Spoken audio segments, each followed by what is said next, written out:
حضرت عمر فاروق رضی اللہ تعالی عنہ۔ حضرت عمر معمولی شخص نہیں، معمولی آدمی نہیں۔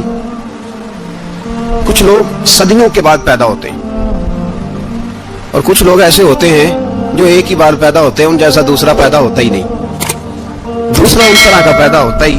حضرت عمر رضی اللہ تعالیٰ عنہ جیسی شخصیات پیدا ہی نہیں ہوتی دوبارہ۔ سارے صحابہ در رسالت مآب پہ خود آئے۔ یہ وہ عظیم شخص ہے جسے اللہ کے محبوب نے اللہ سے مانگ کے لیا، کہا اے اللہ یہ مجھے دے دے، اللہ سے مانگ کے لیا۔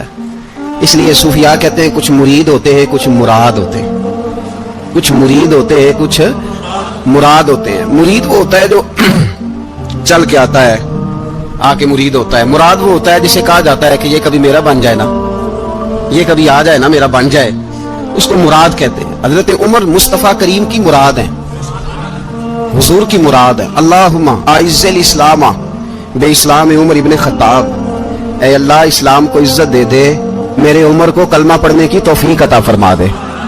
اور کیسے دعا مانگی؟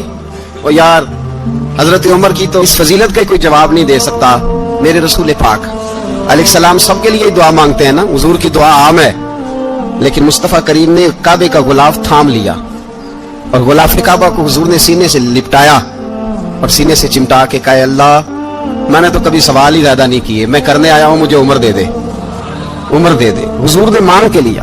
اور پھر جب جس کو حضور مانگے اللہ سے کہ حضرت عمر رضی اللہ تعالیٰ عنہ کا آج یوم شہادت ہے، میرا تو دل کرتا تھا کہ فجر سے باتیں شروع ہوں اور سارا دن ہی عمر کی باتیں ہوتی رہیں، سارا دن جناب عمر کی باتیں، سارا دن، اس لیے کہ ذکر جناب عمر کا ہوگا پر راضی اللہ کے رسول ہوں گے صلی اللہ ہو، تو جاگ کے بیٹھے، خوش ہو کے بیٹھے۔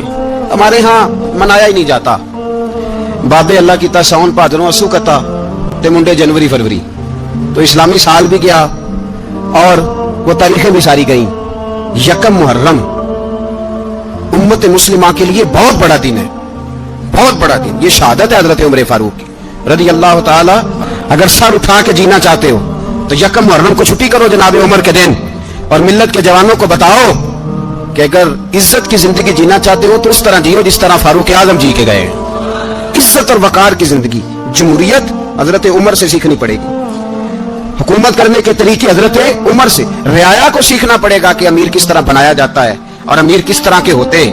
یہاں لوگ ہمیں یورپ کی مثالیں دیتے ہیں، لوگ یہاں ہمیں آ کر کے امریکہ کی مثالیں، انہیں کیا پتا حکومت کیا ہوتی ہے؟ وہ کہتے ہیں جی وہ سائیکل پہ جاتا ہے ان کا حکمران، تو میں نے کہا وہ سائیکل پہ جاتا ہے؟ میرے عمر فاروق مدینے سے مکے گئے تھے تو پیدل ہی حج کرنے چلے گئے، پیدل ہی۔ اور جناب عمر فاروق رضی اللہ تعالیٰ عنہ عید کی نماز پڑھانے گئے، عید کی نماز عمر خطبہ عید دینے گئے۔ اور اس زمانے میں کون سا غریب ہے جو ننگے پاؤں جاتا ہو؟ کون سا غریب ہے جو مسجد ننگے پاؤں جاتا ہو؟ لوگوں نے تو 3 قسم کی چپلیں رکھی ہوئی ہیں، ایک مسجد جانے کی علیحدہ ہے، گھر پہننے کی علیحدہ ہے، شادی بیاہ پہ جانے کی چپل علیحدہ ہے۔ حضرت عمر فاروق رضی اللہ تعالیٰ عنہ نکلے عید کا خطبہ دینے کے لیے، تو بیوی سے کہنے لگے جوتا، اس نے کہا صاحب اتنی دفعہ ٹوٹا ہے اب گانٹھا نہیں جا سکتا، اتنی دفعہ ٹوٹا ہے کہ اب دوبارہ پیمند نہیں لگ سکتے۔ تو حضرت عمر کہنے لگے چل کوئی حرج نہیں ہے، بغیر جوتے کے ننگے پیر ہی چلتے ہیں، کوئی حرج نہیں۔ تو کہنے لگے لوگ کیا کہیں گے؟ فرمایا چپ کر، لوگ جس دن عمر نے یہ دیکھ لیا نا لوگ اس کے بارے میں کیا کہتے ہیں، اس دن عمر نہیں رہے گا۔ تو کہا پھر آپ کا نظریہ کیا ہے؟ فرمایا میرا نظریہ یہ ہے کہ رب رسول میرے بارے میں کیا کہتے ہیں۔